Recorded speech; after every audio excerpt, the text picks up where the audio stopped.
Hukum 1 Sesi 3 21 Januari 1981. Saya Rah, saya menyambut Anda dalam cinta dan cahaya satu pencipta yang tidak terhingga. Saya berkomunikasi dengan Anda sekarang. Soalan 3.1.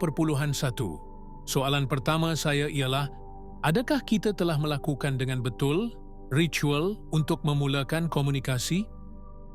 Saya Rah, penempatan artefak yang bertujuan untuk mengimbangi instrumen ini sepatutnya diletakkan di kepala instrumen ini untuk kesan herotan yang paling minima. Baki yang tinggal dilakukan untuk tujuan permulaan agak boleh diterima untuk mereka yang berkeinginan untuk berkhidmat cara bertutur. Jika tidak, penekanan terhadap kerumitan fikiran tidak dapat dilaksanakan dengan betul. Kami memberi amaran kepada Anda untuk berjaga-jaga terhadap mereka yang tidak ingin berkhidmat kepada yang lain untuk mengambil bahagian di permulaannya sesi atau dalam meminjamkan herotan-herotan kompleks, minda, badan, semangat mereka untuk mana-mana sesi, kerana kami mungkin tidak dapat menggabungkan herotan-herotan kami dengan herotan-herotan instrumen ini dengan betul. Soalan 3.2. Patutkah saya memindahkan kitab Injil, lilin putih, dan kemenyan sekarang? Saya Rah, ya, ini sesuai dilakukan. Soalan 3.3. Selepas memindahkan barang-barang itu, adakah sekarang kedudukannya betul? Saya Rah, sila betulkan sudut kemenyan supaya ia berserenjang dengan satah 20 darjah utara ke utara timur laut. Soalan 3.4. Selepas membuat pembetulan, adakah ini memuaskan? Sila periksa dengan mata Anda untuk membuat pembetulan halus. Kami akan menerangkan proses di mana ini menjadi pengimbang herotan yang ketara. Kemenyan bertindak sebagai tenaga kepada badan fizikal instrumen ini, menandakan kemanusiaannya. Oleh itu, ini adalah satu keperluan untuk asap yang tertiup dirasakan dari sudut relatif yang sama, seperti instrumen ini melihat kitab Injil yang dibuka, diimbangi oleh lilin yang dinyalakan menandakan cinta, cahaya, dan cahaya cinta. Dan oleh itu, memberikan apa yang boleh kami panggil mental dan emosi. Bolehkah kita katakan, kompleks herotan instrumen ini melihat syurga dan kedamaian yang dicarinya. Oleh itu, dengan memberi tenaga dari yang lebih rendah ke yang lebih tinggi, instrumen ini menjadi seimbang dan tidak menjadi letih. Kami menghargai keprihatinan Anda, kerana ini akan membolehkan kaedah mengajar belajar kami diteruskan dengan lebih mudah. Soalan 3.5. Adakah ia kelihatan sejajar dengan betul sekarang? Saya menilainya dalam had kebolehterimaan. Soalan 3.6. Pada sesi terakhir, kami mempunyai 2 soalan yang kami simpan untuk sesi ini. Pertama berkaitan dengan kemungkinan batu penutup piramid besar di Giza. Kedua, berkaitan dengan cara Anda menggerakkan blok berat. Saya tahu soalan-soalan ini sama sekali tidak penting berkenaan dengan hukum 1, tetapi ia adalah pertimbangan saya yang Anda boleh betulkan. Perkara ini akan memberikan kemasukan yang mudah bagi pembaca yang membaca bahan ini. Kami sangat berterima kasih atas hubungan Anda dan pasti boleh menerima cadangan Anda tentang bagaimana kami harus meneruskan perkara ini. Ini hanya satu tekaan saya. Saya Rah, saya tidak akan mencadangkan siri soalan-soalan yang betul. Ini adalah hak prerogatif Anda sebagai ejen bebas hukum 1. Setelah belajar memahami bahawa kompleks ingatan sosial kami tidak dapat membezakan dengan berkesan herotan kompleks minda badan semangat masyarakat bangsa Anda. Kami ingin memenuhi mengajar kehormatan belajar tanggungjawab kami sekarang dengan menjawab apa yang diminta. Ini sahaja sudah memadai, kerana kami tidak boleh mendalami kedalaman kompleks-kompleks herotan yang menjangkiti rakyat Anda. Oleh itu, soalan pertama ialah batu penutup. Kami mengulangi ketidakpentingannya jenis data ini. Apa yang dipanggil piramid besar mempunyai 2 batu penutup. Salah satunya adalah bentuk rekaan kami, daripada kepingan bahan yang lebih kecil dan direka dengan teliti di planet Anda, yang Anda panggil granit. Ini kami reka untuk sifat kristalnya dan untuk aliran yang betul atmosfera Anda melalui jenis apa yang Anda panggil cerobong. Pada masa kami, sebagai satu bangsa, meninggalkan kepadatan Anda, batu penutup yang asal kami reka telah dibawa pergi oleh orang-orang mereka dan yang lebih berharga digantikan. Ia diperbuat sebahagiannya daripada bahan emas. Ini tidak mengubah sifat piramid seperti yang Anda namakan sama sekali dan merupakan satu herotan kerana keinginan segelintir orang-orang mereka untuk mewajibkan penggunaan struktur sebagai tempat diraja sahaja.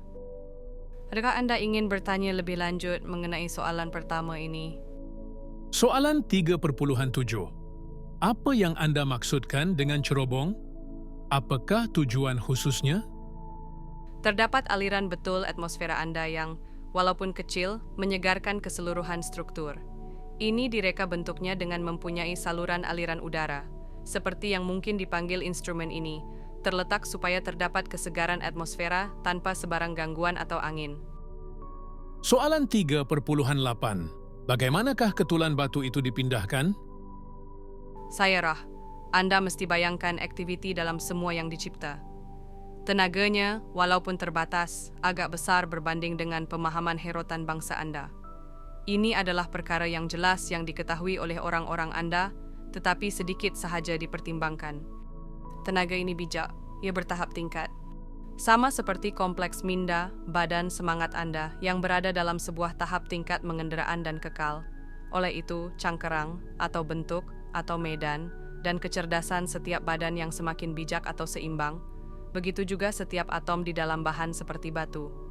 Apabila seseorang boleh bercakap kepada kecerdasan ini, tenaga terhingga batu badan yang fizikal atau kimia diletakkan menghubungi kuasa tidak terhingga yang tinggal dalam badan yang lebih ditala dengan baik, sama ada mereka manusia atau batu.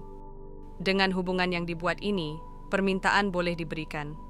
Kecerdasan tidak terhingga batu-batuan berkomunikasi dengan kenderaan fizikalnya dan juga pemisahan dan pergerakan yang dikehendaki kemudiannya dilakukan melalui anjakan medan tenaga batu-batuan daripada finity ke dimensi yang boleh kita mudah panggil ringkasnya infinity. Dengan cara ini, apa yang diperlukan dicapai melalui kerjasama pemahaman yang tidak terhingga terhadap pencipta yang mendiami di dalam batu yang hidup. Ini sudah tentu adalah mekanisme di mana banyak perkara boleh tercapai yang tidak tertakluk kepada cara analisis tindakan fizikal dari jarak jauh Anda sekarang. Soalan 3.9. Saya diingatkan tentang kenyataan yang lebih kurang begini. Jika Anda mempunyai iman yang cukup, Anda boleh bercakap kepada gunung menyuruhnya bergerak dan gunung itu akan bergerak. Saya menganggap ini adalah lebih kurang apa yang Anda katakan dan saya mengandaikan bahawa jika Anda menyedari dengan sepenuhnya hukum satu, maka Anda dapat melakukan perkara-perkara ini. Adakah itu betul? Saya Rah, herotan getaran bunyi iman mungkin merupakan salah satu batu penghalang antara apa yang kita panggil jalan yang tidak terhingga dan apa yang membuktikan pemahaman yang terhingga. Anda betul dalam pemahaman Anda tentang kesesuaian iman dan infinity pintar. Walau bagaimanapun, satu adalah istilah rohani, yang lagi satu lebih boleh diterima mungkin kepada herotan-herotan kerangka konseptual mereka yang mencari dengan ukuran dan pena. Soalan 3.10. Kemudian itu, jika seseorang individu termaklum sepenuhnya berkenaan dengan hukum satu dan hidup secara hukum satu dan merupakan hukum satu, perkara-perkara seperti pembinaan piramid dengan usaha mental secara langsung akan menjadi perkara biasa. Adakah itu yang harus saya fahami? Adakah saya betul? Saya Rah, Anda salah kerana terdapat perbezaan antara kuasa individu melalui hukum satu dan gabungan atau pemahaman kompleks ingatan masyarakat minda, badan, semangat tentang hukum satu. Dalam kes yang pertama, hanya satu individu yang dibersihkan daripada semua kelemahan boleh menggerakkan gunung. Dalam kes yang kedua, yaitu pemahaman massa tentang perpaduan, setiap individu mungkin mengandungi sedikit herotan yang boleh diterima, namun minda massa boleh juga menggerakkan gunung. Kemajuan biasanya datang daripada pemahaman yang Anda cari sekarang kepada dimensi pemahaman yang ditadbir oleh hukum cinta, yang mencari hukum cahaya. Mereka yang bergetaran dengan hukum cahaya akan mencari hukum satu. Mereka yang bergetaran dengan hukum satu akan mencari hukum keabadian. Kami tidak boleh mengatakan bahawa apa yang melampaui pembubaran diri bersatu ini adalah dengan semua yang ada, kerana kami masih berusaha untuk menjadi semua yang ada dan masih juga kami Rah. Oleh itu, perjalanan kami terus ke hadapan. Soalan 3.11. Oleh kerana itu, Adakah piramid itu dibina oleh tindakan bersama ramai-ramai daripada orang-orang anda? Saya Rah, piramid yang kami fikir bina diperbuat daripada bentuk pemikiran yang dicipta oleh kompleks ingatan sosial kami. Soalan 3.12. Jadi ketul-ketul batu itu dicipta oleh pemikiran setempat dan bukan dipindahkan dari tempat lain?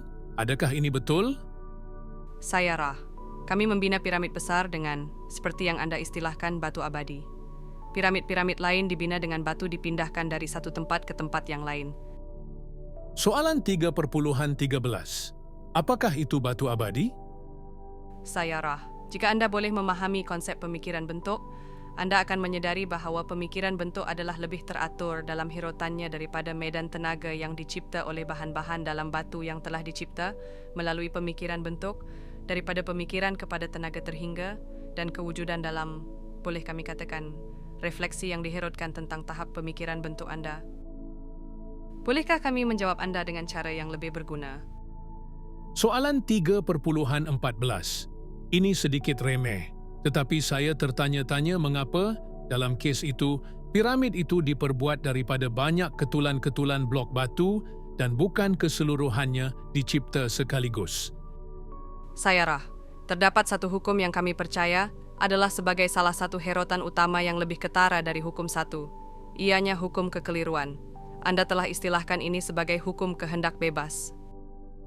Kami ingin membuat mesin penyembuhan atau kompleks nisbah masa ruang yang berkesan semungkin-mungkinnya. Walau bagaimanapun, kami tidak mahu membolehkan misteri itu ditembusi oleh orang-orang sedemikian rupa, sehingga kami disembah sebagai pembina piramid ajaib. Oleh itu, ia nampaknya dibuat dan bukan difikirkan. Soalan 3.15. Baiklah, kemudian Anda bercakap tentang piramid, terutamanya piramid besar, saya anggap, sebagai mesin penyembuhan, dan juga bercakap mengenainya sebagai alat untuk upacara permulaan. Adakah ini keduanya konsep yang sama? Kedua-duanya adalah sebahagian daripada satu kompleks, cinta, niat, cahaya, berkongsi. Untuk menggunakan aspek penyembuhan dengan betul adalah penting untuk mempunyai saluran yang dibersihkan dan berdedikasi, atau pemberi tenaga, untuk cinta cahaya pencipta tak terhingga mengalir. Oleh itu, kaedah permulaan diperlukan untuk menyediakan minda, badan, dan semangat untuk berkhidmat kepada kerjanya pencipta. Kedua-duanya sama penting. Soalan 3.16. Adakah bentuk piramid itu sendiri?